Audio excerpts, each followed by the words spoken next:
स्वागत है आप सभी का मेरे channel NS Hindi novel story पर। अच्छा लगे तो लाइक कमेंट सब्सक्राइब जरूर करें। चवन अजनबी संग्रात।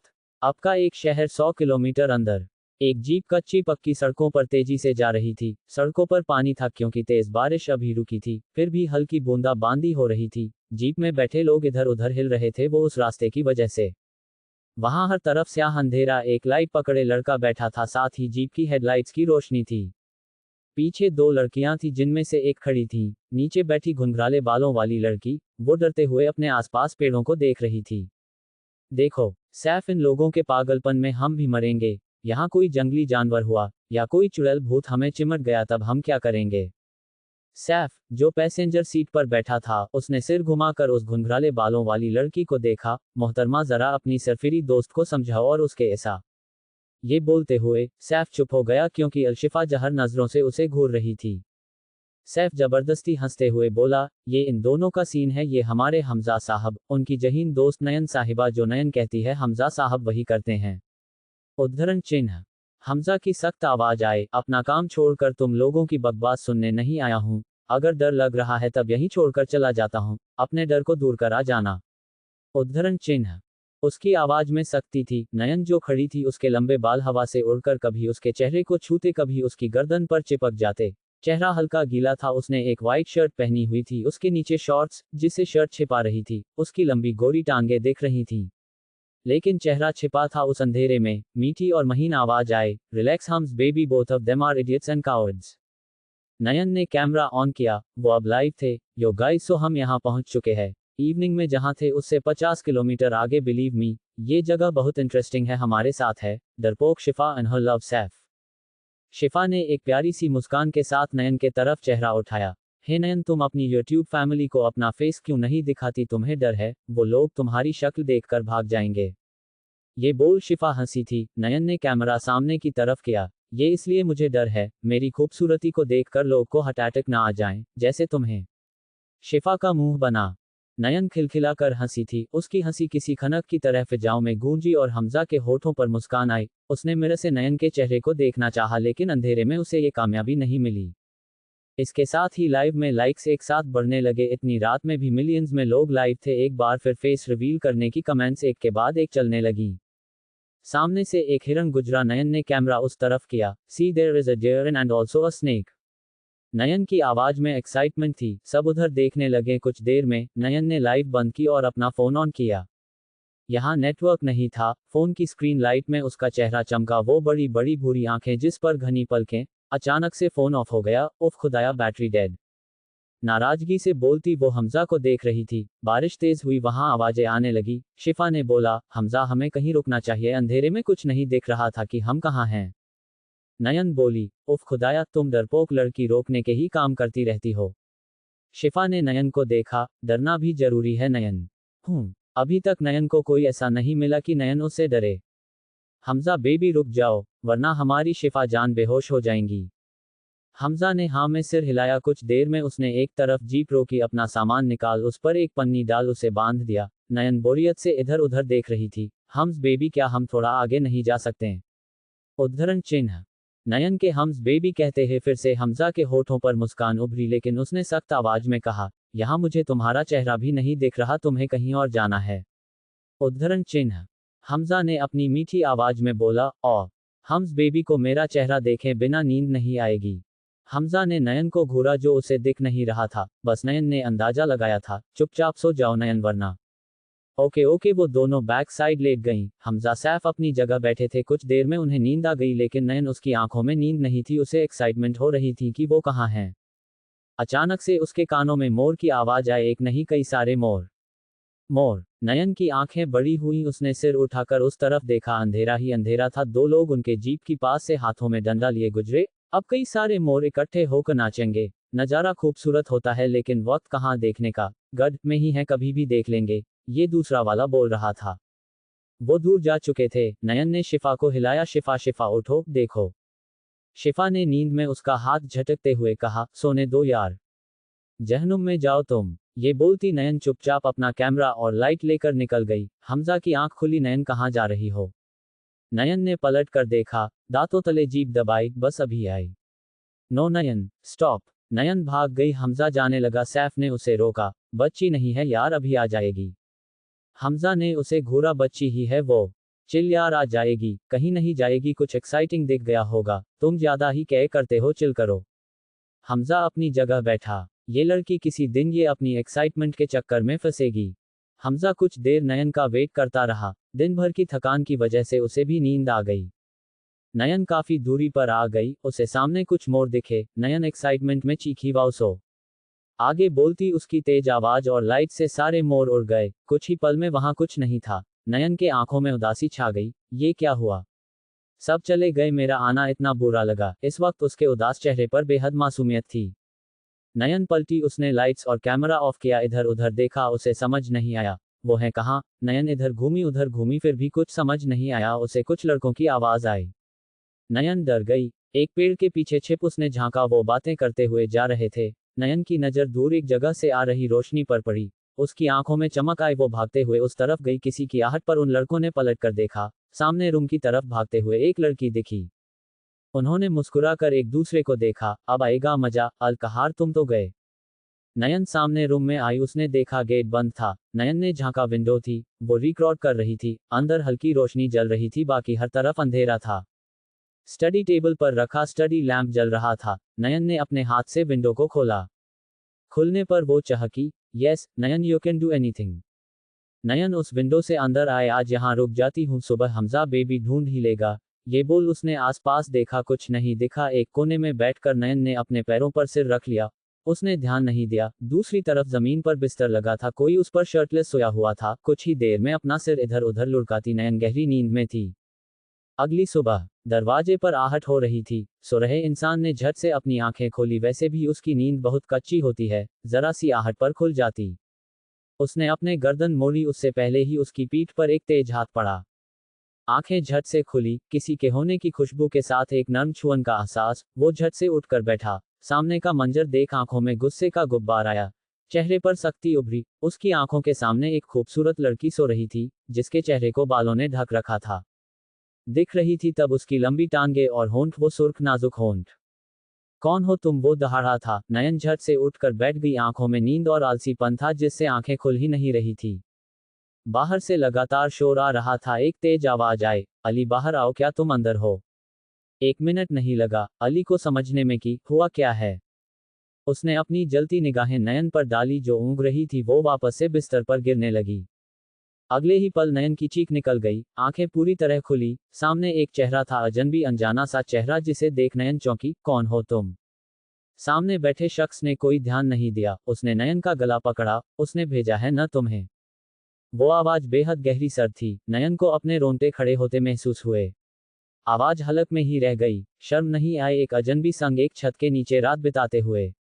नयन ने न में सिर हिलाया। नयन की आंखों से पानी आने लगा। उसने अपने सामने बैठे इंसान को देखा। उसके हाथों पर नोचते हुए मुश्किल से बोली, कौन हो तुम? उसी वक्त दरवाजा बाहर से तोड़ा गया। एक के बाद एक कई लोग अंदर आए। सारे आदमी थे। देखो देखो, घड़ी के नए प्रधान अलकहार यहाँ रंगरलियां मना रहे हैं, वो भी शहर से लड़कियां बुलाकर।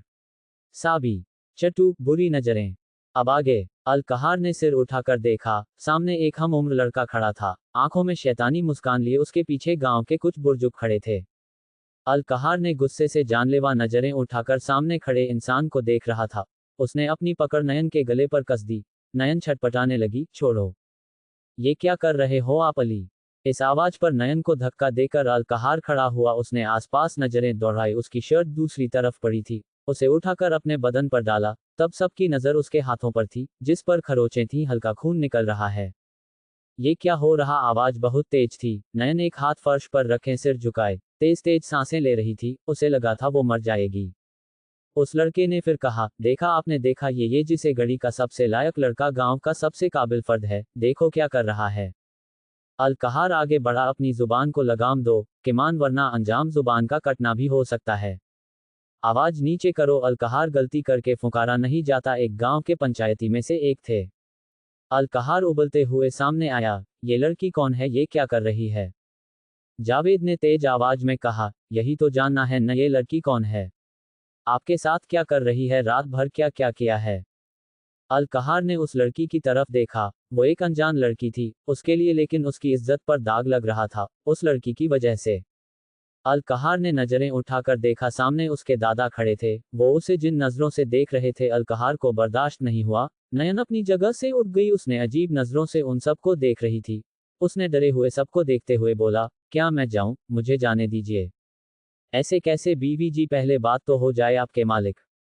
नयन का चेहरा गुस्से से लाल हुआ था। ओ हेलो, मेरा मालिक सिर्फ एक है जो मेरा खुदा है। सबने नयन की तरफ देखा। कुछ लोगों ने अपनी नजरें फेर ली, कुछ नजरें जमाकर देख रहे थे। अलकहार ने इनमें से कुछ भी नहीं किया। एक बुजुर्ग आदमी ने कहा, ये गांव के उसूलों के खिलाफ है। ये गुनाह है जो यहाँ के जवान बच्चों के लिए सही न है। तब बात पंचायत में होगी, लेकर आओ इन्हें और इनके साथियों को भी। सब पलट कर जाने लगे। अलकहार ने किसी की तरफ नहीं देखा, मुझे आपसे बात करनी है। जावेद ने बोला, ऐसा नहीं होगा, तुम सब मिलकर प्लान बनाकर निकल जाओ, इस बार ऐसा नहीं होगा। अल अपनी जलती निगाहों से उसे देख रहा था, उसे धक्का देकर वहां से बाहर की तरफ निकल गया। जावेद बेइज्जती का घूंट पीकर रह गया। उसने नयन को देखा, अब उस जगह कोई नहीं था। वो नयन की तरफ बढ़ा जो बेयकीनी से सब देख रही थी, और शहरी मैडम कितने में आई है अलकहार को खुश करने। अगले ही पल नयन ने एक तेज थप्पड़ किमान के गाल पर मारा। जावेद का सिर एक तरह को झुक गया। उसने लाल आंखों से नयन को देखा, उसकी खूबसूरत आंखों में गुस्सा था। नयन ने कहा, you bastard, how dare you to talk to me like this. तभी वहां हाथों में डंडे लिए कुछ लोग आए, नयन को वहां से लेकर चले गए। रात नयन ने कुछ नहीं देखा था, लेकिन अब वो आसपास के नज़ारे देख रहे थी। हर तरफ हरियाली, फूल पौधे, बहुत खूबसूरत नज़ारा था। नयन को लेकर दो लोग एक बड़े से चबूतरे के पास आए। वहां हर तरफ आदमी थे। सामने तीन लोग बैठे थे, तीनों बुजुर्ग थे, उनके चेहरे पर गुस्सा नागाबारी थी। बीच में बैठे हुए अब्दुल रहमान गांव के और सबसे बड़े पंचायती, जिनके आगे कोई कुछ नहीं कहता है। आज अपने पोते की वजह से वो शांत बैठे थे। जावेद को देखते हुए दूसरे पंचायती बोले, क्या हुआ था वहां। किमान ने बोलना शुरू किया, रात ही ये लड़की हमारे प्रधान जी के कमरे में गई थी। हमें लगा कोई मुलाजिमा या काम वाली कुछ देने जा रही होगी, लेकिन नहीं। तौबा तौबा, शर्म आ रही है कहने में। दोनों साथ ही थे रात भर अंदर, और सुबह का माजरा हम सब ने देखा ही है। अब प्रधान और पंचायती ये करेंगे, बाकी बालकों पर क्या फर्क पड़ेगा। नयन की आवाज आई, हम्स बेबी। सामने हमजा, सैफ, शिफा अपने घुटनों पर बैठे थे। उनके पास ही कुछ आदमी मोटे मोटे डंडे लिए खड़े थे। नयन भागकर हमजा के पास आई। हमजा ने नयन को देखते हुए अच्छे से चेक कर कहा, तुम ठीक ही, और तुम्हें मना किया था ना, फिर कहाँ थी तुम, क्यों गई, क्या बकवास कर रहे हैं ये लोग। नयन ने मासूमियत से कहा, न जाने क्या क्या बक रहे हैं, उस राक्षस ने मेरा गला दबाने की कोशिश की, देखो दर्द हो रहा है। हमजा ने उठते हुए उन सब की तरफ रुख किया, ये क्या हो रहा है, हम सब बस यहाँ घूमने और व्लॉगिंग करने आए थे, आप सब हमें पकड़े हुए क्यों हैं, हमें जाने दीजिए। पीछे खड़े आदमी ने उसके कंधे पर हाथ रखकर कहा, ओ बालक, ठंडा हो जा वरना सारी गर्मी निकल जाएगी।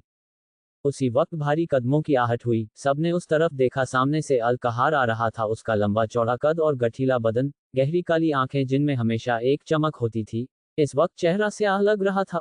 उसने एक काला पठानी सूट पहना हुआ था, कुर्ते की स्तीनें कोहनियों तक फोल्ड, जिससे उसके हाथों की उभरी हुई नशें दिख रही थी। उसके हर बढ़ते कदम के साथ वहां शांति हो रही थी। उसके आने से अजीब सा ठंडा एहसास था। माहौल ऐसा हो गया कि कोई सांस लेने से पहले भी सोचे।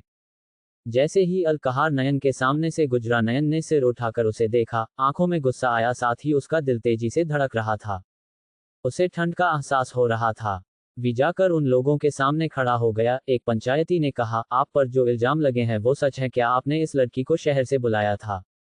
अलकहार ने नयन की तरफ देखा भी नहीं। ऐसी लड़कियों से मेरा राब्ता नहीं रहता है, मैं इसे नहीं जानता हूँ। दूसरे आदमी ने कहा, ये आपके साथ सारी रात रही, इसका अंजाम जानते हैं, इस लड़की ने अपनी इज्जत खो दी है। नयन ने हैरानी से सिर उठाकर उन्हें देखा था। अब तक वो एक्साइटमेंट में सब देख रही थी, वो एक्साइटमेंट हवा हुई, उसकी जगह आंखों में नमी ने ली थी। उसे धीरे धीरे सब समझ आ रहा था, वो नजरें, वो बातें, उस लड़के का गुस्सा, सब उसने बेवकूफ़ी कर दी थी। नयन ने नम आंखों से हमजा को देखा। हमजा ने नमे सिर हिलाया। अली, आप वहां क्यों थे। ये अलकहार के दादा थे जो उसे अली बुलाते थे। जियादार लोग उसे अली ही बुलाते थे, उसका पूरा नाम लेने से बचते थे। उनकी आवाज में बहुत नाराजगी थी, वो अपने गुस्से को जब्त करने की कोशिश कर रहे थे। उन्होंने अली के पीछे खड़े लड़के को देखा, पता लगाओ इन सब के बारे में, कौन है, यहाँ क्या कर रहे हैं। अली ने अपने दादा को देखा, उनकी आंखों में आंखें डालते हुए बोला, ऐसे किसी की इज्जत पर दाग लगाना सही नहीं होता। ये लड़की मुझे नहीं जानती, मैं इसे नहीं जानता हूँ, बेहतर होगा यूं इससे सवाल किया जाए, ये कौन है, क्यों यहाँ है। आवाज बेहद गहरी संजीदा थी। ठीक है, इधर आओ, उन्होंने नयन को इशारा किया। नयन आगे आई। कौन हो बेटा, आप यहाँ क्या कर रही थी? ये पहला इंसान थे जिनकी नजरें नयन को गलत नहीं लगी। उनकी आवाज में नरमी थी। नयन ने सिर झुकाकर सारी बात बता दी। जावेद सुनते ही हंसने लगा। अच्छा सोचा है बीबी जी, लेकिन काम नहीं करेगा। हम बेवकूफ नहीं है, हमने आंखों से देखा था कि आप किस हालात में थे। नयन ने अपने गुस्से को काबू न करते हुए जावेद पर चीखना शुरू किया। किस हालत में थे से क्या मतलब है? देखा नहीं था वो जाहिल इंसान मेरा गला दबा रहा था। एक आदमी ने आगे आकर कहा, आवाज नीचे। मोहतरमा, सब जानते हैं हम लोग, तुम शहर जवान बच्चे ऐसी रातों को क्यों अंधेरे ढूंढते फिरते हो? अपने लिबास देखो, सब पता है आपने रात को क्या किया होगा, सुबह क्या कर रही हो। अपनी जुबान को लगाम दो मुकीम। नयन का गला रूंध गया। उसने आसपास देखते हुए कहा, मैंने कुछ नहीं किया, मुझे ऐसे देखना बंद करो। मैं बारिश की वजह से उस जगह गई थी, नहीं पता था कोई है वहां। अली ने जावेद को देखा। तुमसे इसका इंतकाम लिया जाएगा। जावेद ने अली को देखा। एक शातिर मुस्कान होठों पर उभरी, फिर मासूमियत के भाव चेहरे पर आए। देखा आप लोगों ने, प्रधान जी कुछ बोलते नहीं है, शांति पसंद है इन्हें, अब देखो कैसे धमका रहे हैं। भाई लोगों, क्या मैं गलत हूँ? हमारे गांव के बच्चों, या ये कहो पूरे गली के बच्चों, खासकर लौंडियों के लिए ये गलत नहीं है। हमारे यहाँ की लौंडियां बिगड़ जाएंगी इन शहरी लोगों की वजह से। ये लौंडियां जो कुछ पैसों के लिए आए हैं। नयन का चेहरा गुस्से में लाल हुआ। वो आगे बढ़ी। उसने जावेद का कॉलर पकड़ा। मेरे पास इतना पैसा है, तेरी 7 पुश्तें खा सकती हैं। हिम्मत कैसे हुई मेरे को बिकाऊ कहने की? You blood buster, I am gonna killing. Nayan ने अपना घुटना उठाकर जावेद की थाई पर मारा। जावेद दर्द से बिलबिला कर रह गया। जावेद ने नयन को धक्का दिया। नयन नीचे गिरी। उसके हाथों में चोट लगी, साथ ही नयन की शर्ट ऊपर हो गई। नयन ने फुर्ती से उसे सही किया। जावेद के पास खड़े लोग हंसने लगे थे। नयन बहुत बुरी तरह से बेइज्जती महसूस कर रो पड़ी। वो वही बैठी रही। हमजा नयन के पास आना चाहा, उसे कुछ लोगों ने पकड़ा हुआ था, साथ ही उसके मुंह पर कपड़ा बांध दिया। नयन की सारी हिम्मत हवा हो गई। उसे अपनी गलती का एहसास हो रहा था। क्या हो गया है? नयन ने अपने पैरों पर हाथ रख अपने पैरों को छिपाना चाहा, लेकिन उसके छोटे हाथ इस काबिल नहीं थे। चथवी निकाह। अब आगे। नयन की चीख, उसके चिल्लाने का कोई असर नहीं हुआ। कुछ देर में वो लोग एक मस्जिद में थे। नयन के आसपास कोई नहीं था जो वो सुनती थी। गांव में लोग अपनी इज्जत के लिए कुछ कर सकते हैं, आज उसे सच लग रहा था। चेहरे पर आंसुओं की लकीरें बनी थी। उसके दोस्त उसके साथ नहीं थे, वो अकेली थी। इस वक्त उसे अपने फैमिली की बहुत याद आ रही थी। आंसुओं से चेहरे पर बाल चिपके हुए थे। नयन को एक दुपट्टा दिया गया था जिसे उसने अपने गर्दन के चारों ओर लपेटा था। वो अभी भी उस स्याह कुर्ते में थी जो उसके टखनों तक आ रहा था। आस्तीनें बहुत बड़ी थी कि उंगलियां भी नहीं दिख रही। इस वक्त वो अकेले खड़ी उस एरिया में जहां औरतों के लिए बैठने की व्यवस्था थी, लेकिन कोई आता नहीं है। नयन एक टक सामने देख रही। भाई।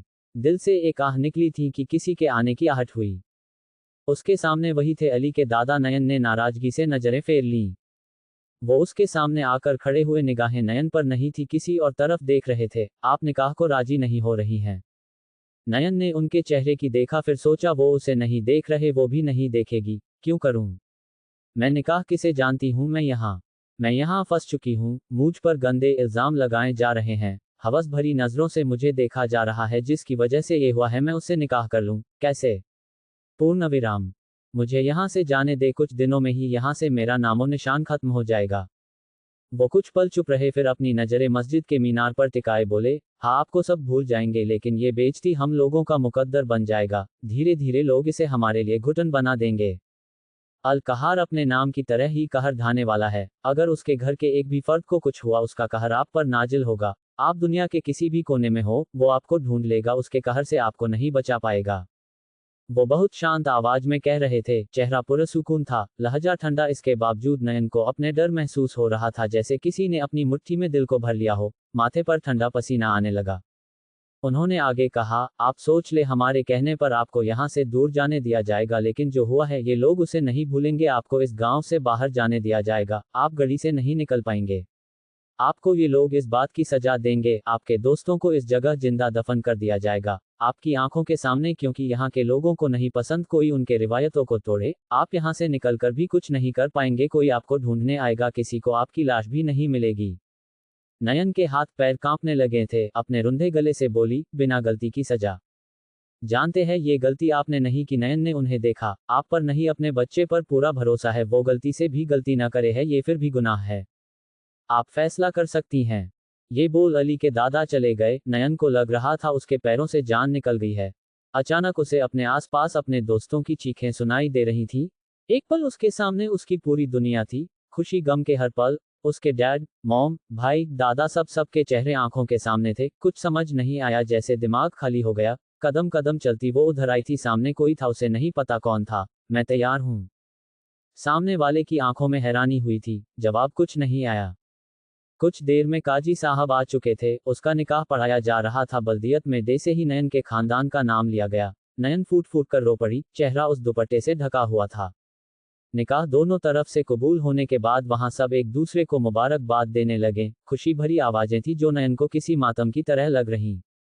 नयन ने दोबारा उसे नहीं देखा, सिर उठा तब वही शॉल ओढ़े कोई जाते हुए दिखाई दे रहा था। नयन की पलकें भारी हो रही थीं, ये सब बर्दाश्त से बाहर था। उसने हाथ बढ़ाकर किसी को पुकारा। हाँ, कोई पलटा था, उसके बाद अंधेरा अंधेरा और कुछ नहीं। हमजा। सैफ शिफा को छोड़ दिया गया। हमजा नयन से मिलने के लिए बेचैन था। लोग उन्हें गांव के बाहर छोड़ने जा रहे थे। हमजा नहीं जाना चाह रहा था। क्या हुआ है? नयन को हमें अपने साथ लेकर जाना चाहिए, आमिर भाई को क्या बोलेंगे? शिफा ने गुस्से में उसे देखा। बस करो, अब उसका निकाह हो गया है, उसकी वजह से इतना कुछ हुआ है, हम यहाँ फंसे, अब वो उस इलाके की इज्जत है, तुम्हें लगता है वो तुम्हें उसे लाने देंगे? सैफ ने कहा। बस करो, क्या बकवास कर रही हो, वो फंस चुकी है। शिफा ने तेज आवाज में बोला। फंसी नहीं है, निकाह हुआ है। सैफ ने बुरी तरह शिफा को घूरा। शिफा को भी अपनी गलती का एहसास हुआ, उसने क्या बोल दिया है। हमजा ने अपना सिर हाथों में पकड़ लिया, आंखों से आंसू बहने लगे। अचानक से वो उस जीप से उतरने लगा, लेकिन सैफ ने उसे रोक लिया। सब्र से काम लेना है यार, यहाँ से निकलकर पुलिस को, अंकल को इन्फॉर्म करते हैं, तब इन्हें नयन को छोड़ना ही होगा। हमजा बेचैनी से बोला। वो हमारा इंतजार कर रही होगी। सैफ ने कहा। नहीं, वो हमें जानती है, हमारा इंतजार नहीं कर रही होगी, उम्मीद थोड़ी बहुत तुम्हारे आने की ही होगी। हमजा ने कुछ नहीं कहा, बस अपने आंखें बंद की। आंखों से आंसू का एक कतरा बहकर गालों पर आ गया। गांव के हद से बाहर आकर उन्हें उतारते हुए उन आदमियों ने कहा, निकल जाओ यहां से, दोबारा शक्ल दिखाई तब इन खेतों में तुम्हारी हड्डियों की खाद दी जाएगी। वो वापस वहां से चले गए। वो तीनों मरे कदमों से बाहर की तरफ जाने लगे। हमजा बार बार पलटकर उस तरफ देख रहा था। एक बार फिर चबूतरे पर सारा गांव इकट्ठा था। इस बार कुछ बुजुर्ग औरतें भी थी। जावेद के हाथ में नयन का कैमरा था, वो सबको दिखाने लाया था। वो सच बोल रहा है जिस पर कोई भरोसा नहीं कर रहा था। उसे यकीन था इतनी खूबसूरत लड़की साथ में हो और कोई जवान लड़का कुछ न करे, ये हो ही नहीं सकता। लेकिन जावेद का पासा उल्टा पड़ गया। सबको सच्चाई पता चल गई, सबके चेहरे पर पछतावा था। कुछ औरतें खुसर फुसर करते हुए बातें कर रही थी। बारिश से भीगी नयन का अली के रूम में आना, उसकी बकवास, फिर उसी विंडो से लगे सो जाना, इतना ही काफी था। लेकिन फिर भी लोग गलत मान रहे कि वो शहर की लड़की थी, उसका लिबास गलत था, उसने उस जगह अकेले जाकर गलत किया था। दो पंचायती बोले। अब क्या करना है बाबा साहब? बाबा साहिब जो अब्दुल रहमान ही थे, गांव में सब उन्हें बाबा साहब बोलते थे। उन्होंने एक गहरी सांस ली। वो बहू है, हमारे घर की इज्जत है इस घड़ी की, तब उसकी तरफ कोई गलत नजर, गलत अल्फाज नहीं उठने चाहिए। वो वहां से चले गए। लहजा इतना सख्त था कि किसी की कुछ कहने की कोई हिम्मत नहीं हुई। जावेद मन मसोस कर रह गया, वो फिर नाकामयाब रह गया था। हवेली में शोर था, तैयारियां हो रही थी, नौकर इधर उधर भाग रहे थे। तभी बाहर गाड़ी रुकने को आवाज आई। एक आदमी को तेज आवाज गूंजी, अलकहार उस शहरी लड़की के साथ आ गया है, आ जाओ। हवेली में बहुत से लोग थे, सब बातें कर रहे। एक औरत तेजी से आगे आए, आकर चौखट पर खड़ी हो गई। उसने पास में खड़े मुलाजिम से एक प्लेट ली, उसमें एक तरफ कोयले दूसरी तरफ मिर्च रखी थी। अलकहार अपनी गोद में नयन को लिए खड़ा था, वो बेहोश थी, किसी छोटे बच्चे की तरह उसके गोद में सिमटी, अभी अभी उसके कुर्ते में। उनकी नजर उतार कुछ आयतों को पढ़ते हुए उस औरत ने इशारा किया। अलकहार ने अंदर कदम रखा, वही फिजाओं में अजान की आवाज गूंजी। गली में बहुत सी मस्जिद थीं, एक साथ उनकी आवाज आती जो बहुत खूबसूरत लगता था। सब नयन को देखकर बातें बना रहे थे। आधा गांव यहाँ इकट्ठा था, सब शहरी लड़की और गांव के प्रधान अलकहार की बेगम को देखना चाहते थे। साथ ही नयन को ऐसे कुर्ते में देख एक दूसरे से बातें कर रही थी। बाबा साहेब अलकहार के तरफ पलटे। बेटा, इन्हें अपने कमरे में लेकर जाओ। बहू। वो औरत जल्दी से आगे आई, एक सलवार सूट पहने हुए, चेहरा आधा ढके, सिर झुकाकर बोली, जी बाबा साहेब। कमरा तैयार करवा दिया, आज से छोटी बहू यही रह रही हैं, एक न समझ बच्ची हैं, आपको मां बनकर ख्याल रखना है। उन्होंने हाँ में सिर हिलाया, आंखों में आंसू आए थे। न जाने क्यों उसने उम्मीद से अलकहार को देखना चाहा, लेकिन वो कभी अपनी मां की तरफ सिर उठाकर देखता ही नहीं था। जी बाबा साहेब, बिल्कुल, उन्होंने आवाज दी। रोशनी। कोई नहीं आया। फिर उन्होंने जाते हुए कहा, इस लड़की का जाने क्या पागलपन है, सुबह से गायब है। अलकहार नयन को लेकर रूम की तरफ बढ़ गया। वो रूम में आया, सब कुछ पहले जैसा ही था, फिर भी उसे कुछ बदला हुआ लग रहा था। पैर से गेट बंद करता बेड की तरफ बढ़ा, बेड पर नयन को लिटाया। अभी तक उसने नयन के चेहरे की तरफ नहीं देखा था। आंखें गुस्से में ऐसे लाल जैसे सारा खून आंखों में उतर आया हो। चेहरे माथे की तनी हुई नशें दिख रही थीं। एक नजर नयन को देखा, कुछ पल ऐसे देखता रहा जैसे उसकी जान ले लेगा। धीरे धीरे उसने नयन की तरफ कदम बढ़ाने शुरू किए। बिल्कुल पास आकर उसके चेहरे पर आए बालों को अपने उंगलियों से हटाता बोला, अगर ये साजिश है तब तुम्हारी हड्डियां भी कोई नहीं ढूंढ पाएगा। अपने हाथों से तुम्हारे शरीर के हर हिस्से को तोड़ूंगा। गुर्राती आवाज में बेदर्दी साफ दिख रही थी। स्याह पड़ता चेहरा। अगर मासूम नयन ये रूप देख लेती तब एक बार और बेहोश हो जाती। वापस उसके बालों को झटकता, अपनी चादर उतारकर नयन पर डाल वहां से चला गया। वही हवेली के निचले हिस्से में एक लड़की अपने सिर को घुटनों में दिए बैठी थी। आसपास सारा सामान बिखरा हुआ था। सिर उठाकर सामने देखा, सामने एक तस्वीर लगी थी जिसमें कोई घोड़े पर बैठा था। उसके चेहरे पर कोई भाव नहीं थे। कैसे कैसे कर सकते हो तुम मेरे साथ, ऐसा नहीं कर सकते, ये गलत है। मुझसे मोहब्बत कर किसी और से निकाह मैं ऐसा नहीं होने दूंगी। वो बुरी तरह चीखने लगी, सामान इधर उधर फेंकती, अपने बालों को नोचती। मैं उसे मार दूंगी, तुम्हें भी मार दूंगी, तुम इसे कबूल नहीं करोगे। वहां बस सामान फेंकने की आवाजें आती रहीं। हवेली के पिछले हिस्से में अली खड़ा था, उसके साथ जैद था। जैद के हाथ में एक फोन। उसने उस फोन को अली की तरफ बढ़ाते हुए कहा, साजिश तो लगती है। अली ने खूनी निगाहों से उसे देखा। जैद ने अपना स्लाइबा गटका, फिर मुश्किल से बोला, खुदा की साजिश है आपको आपकी मलिका से मिलाने की। वैसे भी वो बिल्कुल आपकी मलिका बनने के लायक है, खूबसूरत, उतनी ही बहादुर। अगले ही पल जैद का गला अली के हाथ में था। उसने अपने दांत पीसते हुए जैद को देखा। लगता है बहुत गौर से देखा है उसे। जैद जल्दी जल्दी न में सिर हिलाने लगा, मेरी मलिका को छोड़ो, तुम्हें तुम्हारी हूरों की मलिका से मिलवाता हूं। अली की आवाज बहुत ही खूंखार थी। जैद के माथे की नसें उभरने लगी, आंखें फैल रही थीं, सांसें फूल रही। वो खुद को छुड़ाने की कोई कोशिश नहीं कर रहा था। कमरे में नयन चौंक उठी। उसने अपने आसपास देखा, वो हाफ रही थी। अचानक से तेज से चीखी, mom mom dad dad where are you. Nayan उठकर तेज से बाहर की तरफ भागी। चफोर, करीबी और डर। जैद जल्दी जल्दी न में सिर हिलाने लगा, मेरी मलिका को छोड़ो, तुम्हें तुम्हारी हूरों की मलिका से मिलवाता हूं। अली की आवाज बहुत ही खूंखार थी। जैद के माथे की नसें उभरने लगी, आंखें फैल रही थीं, सांसें फूल रही। वो खुद को छुड़ाने की कोई कोशिश नहीं कर रहा था। कमरे में नयन चौंक उठी। उसने अपने आसपास देखा, वो हाफ रही थी। अचानक से तेज से चीखी, mom mom dad dad where are you. Nayan उठकर तेज से बाहर की तरफ भागी। अब आगे। अली ने जैद को पीछे की तरफ धक्का दिया। जैद तेज तेज सांसें ले रहा था, उसका चेहरा लाल पड़ गया। अली ने गुर्राते हुए कहा, वैसे हूरों की मालिका के सामने तक पहुंच ही गए होगे, आगे ध्यान रखना वरना उनसे मुलाकात भी जो जाएगी। अपनी जलती निगाहों से जैद को देख रहा था। जैद अपने घुटनों पर बैठा, सिर झुकाए गहरी गहरी सांसें भरता रहा। तभी हवेली से किसी के चीखने की आवाज आई। दोनों ने उस तरफ देखा। फर्क इतना था कि जैद ने चौंक कर देखा, वहीं अली के एक्सप्रेशन नॉर्मल थे। हवेली में नयन रूम से निकलते हुए बाहर की तरफ भाग रही थी। उसकी हालत ठीक नहीं थी। डर से सफेद पड़ा चेहरा, कांपते हाथ, वो सीढ़ियों से नीचे की तरफ भागते हुए आ रही थी। मॉम मॉम कहाँ हैं आप, I need your please come. Nayan की आवाज उस हवेली में गूंज रही थी। नयन ने गेट खोला लेकिन सामने देखते हुए रुक गई। वो सांसें रोके सामने देख रही थी। हवेली की सारी लाइट्स जल उठी, एक के बाद एक रूम के दरवाजे खुले। क्या हुआ है, बाबा सा की तेज आवाज थी। नयन सामने खड़े अली को देख रही थी। उसका एक पैर अभी भी हवा में था, जो वो चौखट से बाहर रखने वाली थी। अली ने अपने कदम आगे बढ़ाने शुरू किए, तब नयन के कदम खुद ब खुद पीछे होने लगे। नयन एकटक अली की गहरी काली आंखों में देख रही थी। अली भी नयन की आंखों को देख रहा था। उसकी वो बड़ी बड़ी भूरी आंखें, उन पर तितली के पंख सी फड़फड़ाती पलकें। नयन की आंखें बहुत ही खूबसूरत थी। नयन ने वैसे ही रोते हुए कहना चाहा, मॉम डे।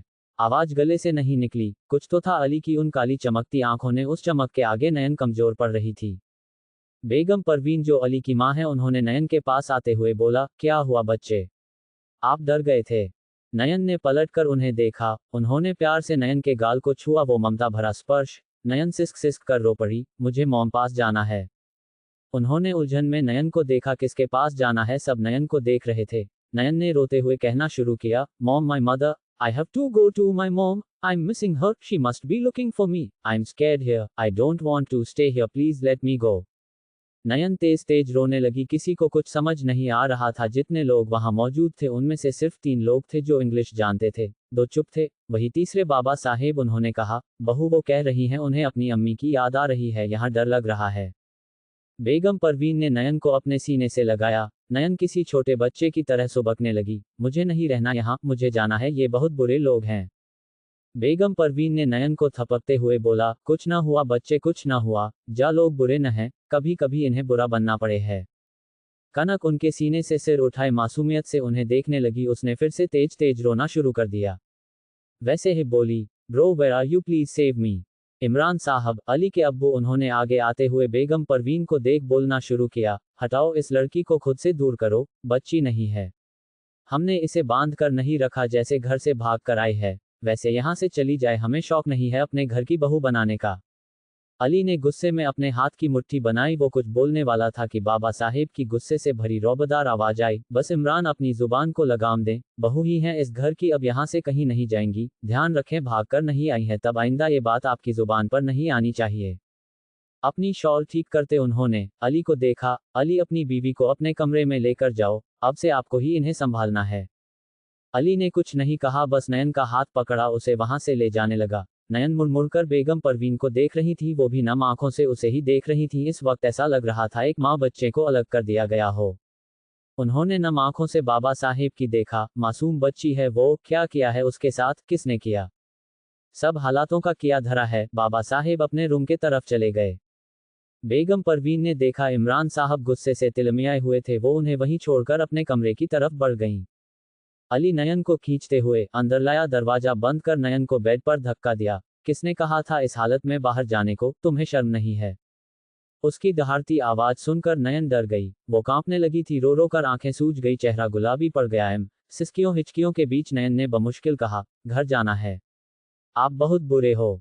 आवाज में नाराजी थी। अली के गुस्से में इजाफा हुआ। उसने नयन के करीब आकर उसके छोटे से चेहरे को अपने हाथों में लेते हुए कहा, बहुत बुरा हूं मैं, इतना कि मेरे कहर से लोग बचते नहीं है। तुम तो खुद मेरी आगोश में मेरी बीवी बनकर आई हो, तब तुम पर कितना कहर बरसेगा। नयन अपने दोनों हाथों से अली के चौड़े सीने पर मार रही थी। छोड़ो छोड़ो, मुझे यहाँ नहीं रहना है, डैड पास जाना है। अली ने नयन के चेहरे को देखा। कट खाकर पीछे हुआ। नयन खांसते हुए उसे देख रही थी। चैन से सो जाओ, ये बोल उसने नयन का हाथ पकड़ उसे लिटाया। नयन बोली, मुझे जाना है। एक ही बात सुन सुनकर अली का दिमाग खराब हो रहा था। उसके ऊपर चादर डालते अपने गुस्से को बमुश्किल काबू कर बोला, तुम्हारे घर वालों को पता चलेगा तब कल तक वो आ जाएंगे, फिर तुम उनसे मिल लेना, चली भी जाना। नयन ने अपनी नम आंखों से उसे देखा। अली का हाथ पकड़ लिया। आप जाने दोगे? इस सवाल पर अली खामोश हो गया। सवाल इतनी मासूमियत से किया गया था कि वो बस नयन को देखता रहा। धीरे धीरे नयन की पलकें भारी होने लगी। उसने अपनी आंखें बंद की। नयन गहरी नींद में चली गई। अली उसे देख रहा था। नयन ने अभी भी अली का हाथ पकड़े हुए थी। अली का एक हाथ नयन के सिर पर था, एक को नयन ने पकड़ा हुआ था। हाँ, अब नयन की पकड़ ढीली हो चुकी थी। अली को पता ही नहीं चला कब वो नयन का सिर सहलाने लगा, जिससे वो सो गई। अलकहार वहां से उठा, तेज कदमों से बाहर निकला। बाहर जैद उसका ही इंतजार कर रहा था। क्या पता चला? झादे के आसपास वो लोग हैं, अपना दबदबा बनाने के लिए काम कर रहे हैं, लोगों को डरा धमका रहे हैं। अली ने उसे घूर कर देखा। जैद सकपका गया। उसे समझ नहीं आया उसने क्या गलत किया है। अली ने अपने जबड़े कसते हुए कहा, क्या बकवास की है? जैद खामोश हो गया। ओह, वो तो उस फोन में था, सारा का सारा सब कुछ। जैद को कुछ याद आया। कदमों की आहट गायब हो गई। वो दोनों वहां से चले गए थे। नयन शीशे के सामने बैठी थी। उसके सामने कुछ लिबास और सोने के जवाहरात सामने रखे थे। लिबास सुर्ख था। नयन के चेहरे पर कोई मुस्कान नहीं थी। वो ऐसे बैठी कि उसमें कोई जान ही न हो। पीछे रोशनी खड़ी थी। वो नयन को टीका लगाते हुए नयन के खूबसूरत चेहरे को देख रही थी। तुम खूबसूरत तो बहुत हो, बस उसे लुभा नहीं सकती। उसे लुभाना आसान नहीं है। वो लड़कियों को नहीं देखता, उसे बेहया लड़कियां पसंद नहीं है। न जाने क्यों नयन का खून जला था। उसका वो सफेद चेहरा गुस्से से लाल हुआ था, अंदर शायद कुछ जला था। अपने हाथों की मुट्ठी बनाकर एक नजर उस लड़की को देखा। जामनी कलर के गरारा फ्रॉक में दुपट्टा अच्छे से सिर पर रखा हुआ, बालों की कुछ लटें चेहरे पर आ रही थी। चेहरे पर मकअप नहीं था, फिर भी होंठ गुलाबी लग रहे थे। रंग काफी साफ था, नाक नक्श भी अच्छे, लेकिन उसकी वो आंखें अली की तरह थी, लेकिन वो चमक नहीं थी जो अलकहार। नयन को गुस्सा बड़ा था। उसने खुद से कहा, इसकी आंखें उसकी तरह है, लेकिन क्यों? आज 3 दिन हो गए हैं उसकी शादी को, लेकिन उसके घर से अभी कोई नहीं आया था। मायूसी चेहरे पर छाने लगी। आंखें बंद कर बोली, मॉम डैड क्या आपको नहीं पता आपकी बेटी के साथ क्या हुआ है? तभी वहां बेगम परवीन आई। रोशनी जो एकटक नयन के चेहरे को देख रही थी उसे आवाज दी। पहली दफा में रोशनी ने नहीं सुना। बेगम परवीन ने रोशनी को आवाज दी। रोशनी, इस बार रोशनी ने चौंक कर देखा था। जी अम्मा, सब हो गया। हाँ, लेकिन इन्होंने गहने नहीं पहने हैं। बेगम परवीन नयन के पास आई। बेटा। उन्होंने नयन के सिर पर हाथ रखा। क्या हुआ? नयन ने मुंह बनाया। आंटी, मुझे शॉप नहीं बनना है।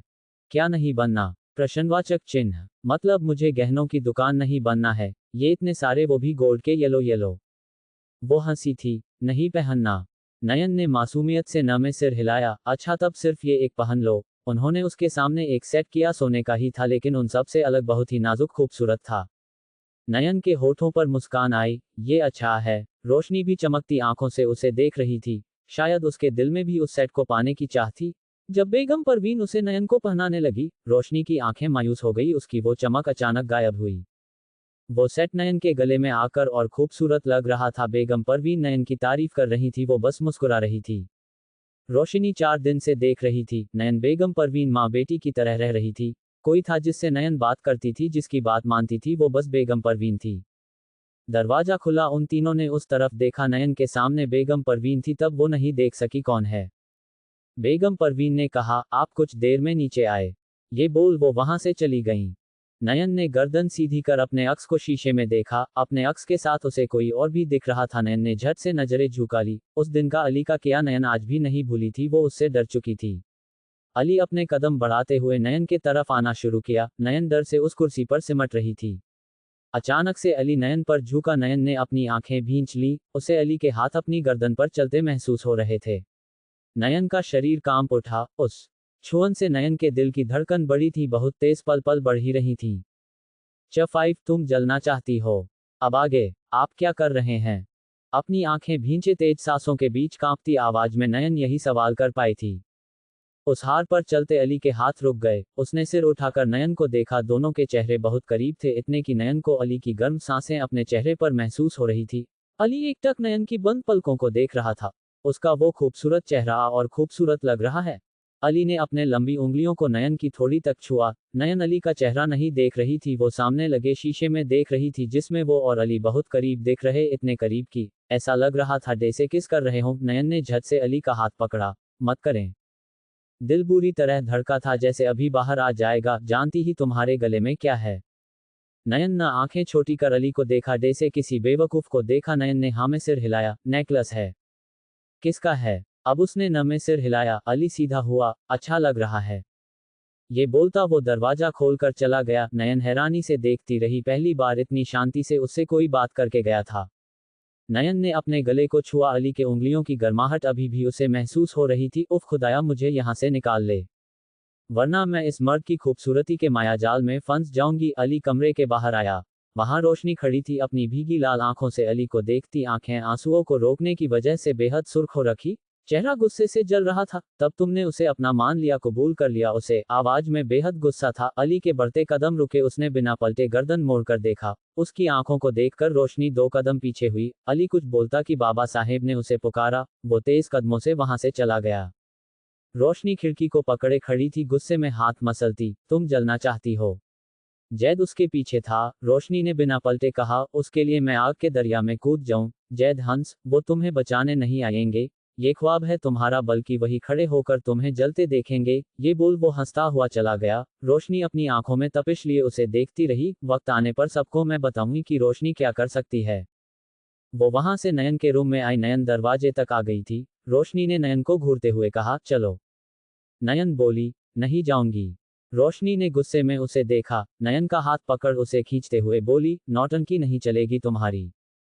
नयन ने उसका हाथ झटका। ओह हेलो, हुआ यू, तुम्हारे कहने पर क्यों जाऊं? नहीं जाऊंगी मतलब नहीं जाऊंगी। रोशनी को नयन की आधी बात समझ में नहीं आई, फिर भी वो उसे जताना नहीं चाहती थी। चुपचाप चलो। नयन ने गुस्से में उसे देखा। समझ नहीं आता, एक बार में नहीं जाऊंगी।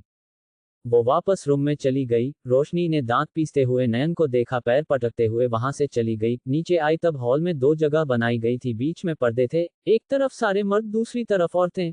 रोशनी ने औरतों के बीच में बेगम परवीन को ढूंढा। वो उसे कुछ दूर पर अपनी जेठानी और देवरानी के बीच में मिल गई। अम्मा, उन्होंने पलट कर देखा, फिर गुस्से में बोली, तुम्हें नयन को लेने भेजा था न, यहाँ क्या कर रही हो?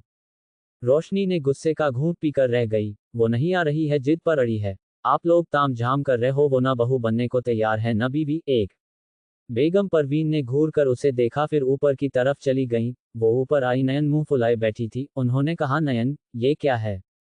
आप नीचे क्यों नहीं आए? सब मुंह दिखाई के लिए वेट कर रहे हैं, आज ही वलीमा भी है। नयन ने नाराजगी से उन्हें देखा। क्यों जाऊं? आप जानती हैं न ये सब क्यों हुआ है, कैसे हुआ है, फिर ये सब क्यों कर रही है? मुझे जाना है यहाँ से। उन्होंने नाराजगी से नयन को देखा, फिर सख्त लहजे में बोली, ये क्या हरकत है? आप जानती है आप इस घर की बहू हैं।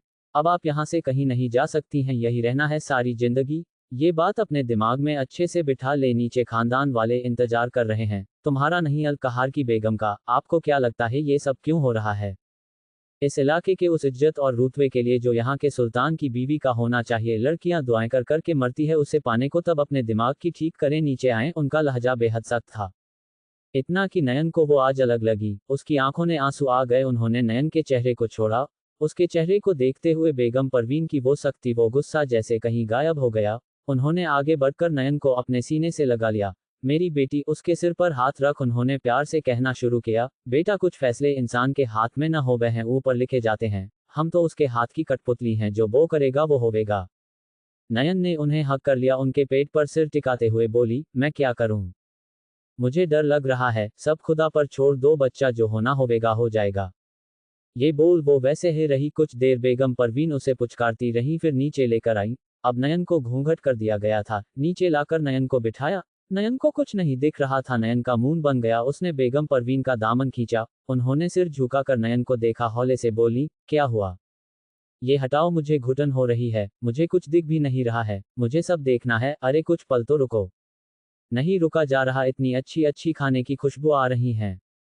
बेगम परवीन को हंसी आई। उन्होंने खुद को रोकते हुए कहा, बस कुछ देर रस्म होनी है, उसके बाद मर्द लोग चले जाएंगे, तब आपका घूंघट हटा दिया जाएगा। नयन ने अपना घूंघट थोड़ा सा ऊपर किया, फिर बेगम परवीन को नीचे होने का इशारा किया। वो नीचे झुकी, अपना कान नयन के होठों के पास किया। नयन ने उनके गाल पर किस करते हुए बोला, थैंक यू। उन्होंने हैरानी से नयन को देखा। बेगम परवीन के गाल गुलाबी हो गए। उन्होंने मुंह खोले नयन को देखा। बेशर्म लड़की, ये क्या था? नयन मुस्कुराते हुए बोली, आप बहुत अच्छे हो। बेगम परवीन शर्माते हुए दूसरी तरफ देखने लगी। लगता है सास बहू में बहुत प्यार उमड़ रहा है। इस आवाज पर नयन ने आंखें मटकाई। कौन है ये? मेरी बेटी है, बहुत प्यारी बच्ची है आपा। वो औरत पान चबाते हुए बोली। ध्यान से परवीन, बहू कभी बेटी नहीं हो सकती है, आजकल की बेटियां भी साथ न देवे है। ये तो फिर भी बहू है। खैर, तुम्हारे ठाठ के दिन आ ही गए। आराम से खटिया पर बैठ, हुक्म चलाना, घर के सारे काम बहू करेगी। ये सुनते ही नयन के चेहरे पर 12 बज गए। उन्हें इग्नोर करते हुए बेगम परवीन ने रोशनी को देखा।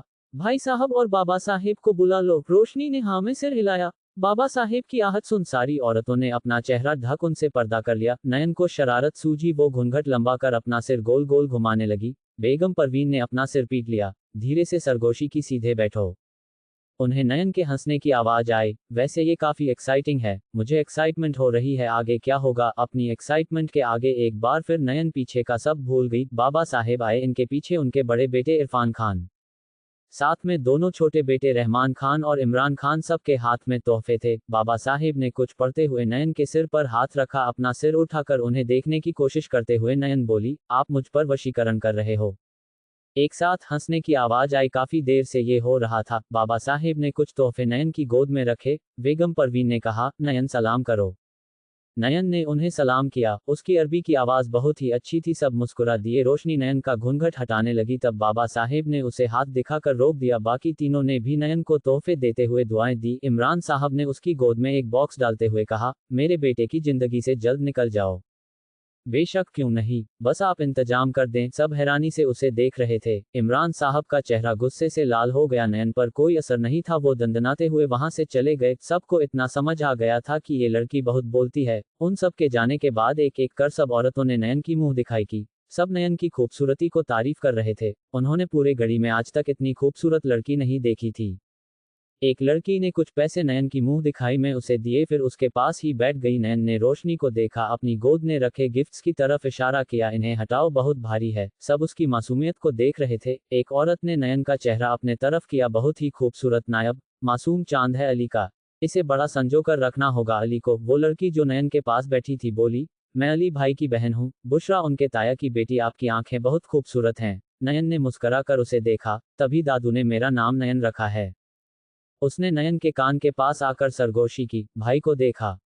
नयन ने उसे देखते हुए नॉर्मल आवाज में बोला, मैंने आपके किसी भाई को नहीं देखा। उस लड़की ने जबरदस्ती की मुस्कान के साथ बाकी सबको देखा, थोड़े से हटे पर्दे की तरफ इशारा किया।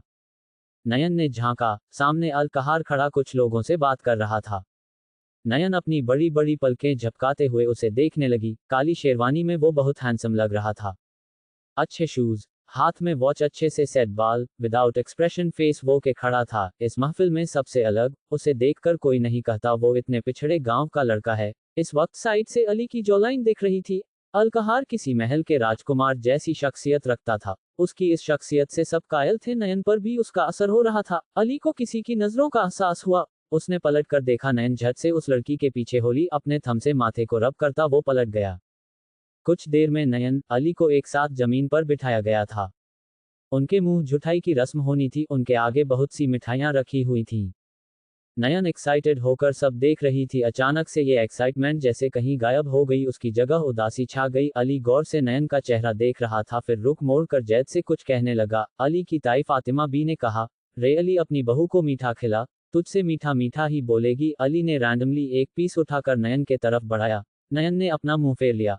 अली को हाथ को पकड़ दूर किया। अली ने अपने दूसरे हाथ की मुट्ठी बनाई। नयन ने कहा, इसका कलर अच्छा नहीं है। सब हैरान हुए, फिर हंस पड़े। अली को ये सब जहर लग रहा था, लेकिन उसे करना था। अली ने दूसरा पीस उठाया, ये बहुत बड़ा। ताई बोली, बड़ी नखरेबाज लौंडिया है, एक न चलने दे रही अपने दुल्हा की, अभी बारात हुई है, अभी चपर चपर बोल रही है। अली ने तीसरा पीस उठाया, इसमें स्वीटनेस ज्यादा होगी, कैलोरी बढ़ जाएंगी। वो पाउड बनाए अली को देख रही थी। जैद, जहर लाओ। जैद हैरान हुआ। नयन फटी आंखों से अली को देखने लगी। वो वहां से भागने को हुई। बेगम परवीन ने कहा, कुछ नहीं करेंगे। नयन ने कुछ कहने के लिए बोला कि अली ने नयन के मुंह में मिठाई डाल दी। नयन ने मुंह बना लिया। नीचे बैठे लोग हंस पड़े। नयन अब अपनी पसंद से अली की बोल बोल कर खाने लगी। अली बस उसकी बात मान रहा था। अब नयन की बारी थी। उसने मुस्कुरा कर अली को देखा। उसके दिमाग में खुराफात चल रही थी। एक बड़ा सा रसगुल्ला उठाया, तभी रोशनी में कहा, उसे ज्यादा मीठा नहीं पसंद। अपने दांत पीसते हुए नयन ने उसे देखा था, लेकिन कहा कुछ नहीं। जैसे ही अपना हाथ अली के मुंह के पास लेकर गई, तेज से गेट खुलने की आवाज आई। कोई किसी आदमी को पीटते हुए अंदर की तरफ आ रहा था। नानू। इस आवाज पर नयन ने चौंक उस तरफ देखा। अपना हाथ पीछे करने को हुई कि अली ने नयन का हाथ पकड़ उसके हाथ में मौजूद रसगुल्ला पूरा खा लिया। किसी ने पर्दे को हटाया। Nanu. Subscribe my channel, like, comment.